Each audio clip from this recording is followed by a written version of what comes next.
एक बूढ़ी औरत अपने और अपने इकलौते बेटे, जिसका नाम बहुत ही प्यार से राजा रखी थी, का भरण पोषण किसी के यहाँ बर्तन पोछा लगाकर करती थी। परंतु माँ की एक आंख न होने के कारण राजा अपनी माँ से बहुत ही ज्यादा नफरत करता था।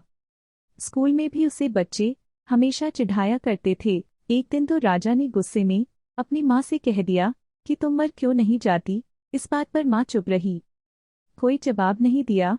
राजा गरीबी और खासकर माँ से इस कदर नफरत करता था कि पढ़ाई को ही अपना हथियार बना लिया।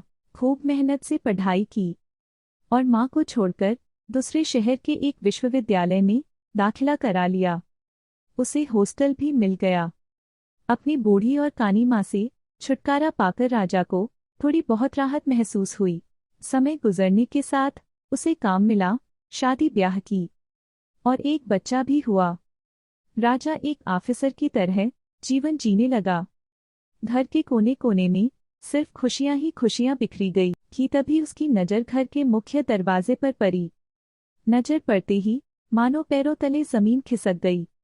दरवाजे पर राजा की एक आंख वाली बुढ़िया माँ, कुरूप चेहरा, बिखरे हुए बाल, गंदे फटे पुराने कपड़े पहने खड़ी थी। राजा का बच्चा उसे देख डर के भाग गया और अपनी माँ के आंचल में छुप गया।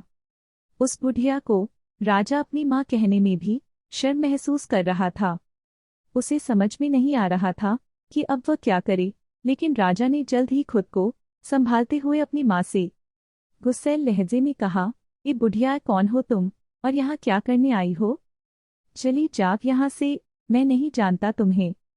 अपने राजा बेटा के मुख से ऐसी बातें सुनकर माँ ने मायूस लहजे में कहा, माफ करना बेटा, मुझे लगता है मैं गलत पते पर आ गई। और फिर वह बुढ़िया दरवाजे पर से ही लौट आई। कुछ समय बाद पुराने स्कूल से एक पत्र आया। उस पत्र के कारण राजा को अपना गांव आना पड़ा। स्कूल का काम समाप्त कर राजा ने सोचा कि मैं जरा सा अपनी पुरानी झोपड़ी भी देख लूं। राजा जब झोपड़ी के अंदर गया तो अंदर उसकी बुजुर्ग माँ गिले जमीन पर बेसुध गिरी पड़ी थी। चेहरा, बाल, शरीर, कपंगे और झोपड़ी में रखे सामाने सब अस्त व्यस्त थे। हाथ में कागज का एक टुकड़ा पड़ा था, शायद वह राजा के लिए था।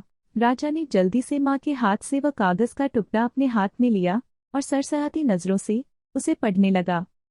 उस कागज में लिखा था, मेरा प्यारा बेटा राजा, मुझे लगता है कि मैंने अपनी पूरी जिंदगी जी ली है। अब मैं कभी भी तुम्हारे घर नहीं आ सकती, पर ये आशा करना कि तुम कभी कभार मुझसे मिलने आओ। क्या ये गलत है? मुझे तुम्हारी बहुत याद आती है। माफ़ी चाहती हूँ कि मेरी एक आंख की वजह से तुम्हें पूरी जिंदगी शर्मिंदगी झेलनी पड़ी। याद है जब तुम छोटे थे तब एक छोटी सी दुर्घटनावश तुम्हारी एक आंख चली गई थी। मैं बहुत रोई थी। एक माँ के रूप में मैं ये कैसे देख सकती थी कि तुम एक आंख के साथ बड़े हो, इसलिए मैंने अपनी एक आंख तुम्हें दे दी। मुझे गर्व था और है भी कि मेरा बेटा मेरी आंख की मदद से दुनिया भर के नए आयाम को देख पा रहा है। आई लव यू बेटा, मेरी तो पूरी दुनिया ही तुमसे है। उस कागज पर लिखे पत्र ने राजा की सारी दुनिया बिखेर कर रख दी। राजा अपनी माँ का पैर पकड़कर पहली बार खूब रोया, उससे माफी मांगी, परंतु अब माफ करने के लिए राजा की माँ जीवित नहीं थी।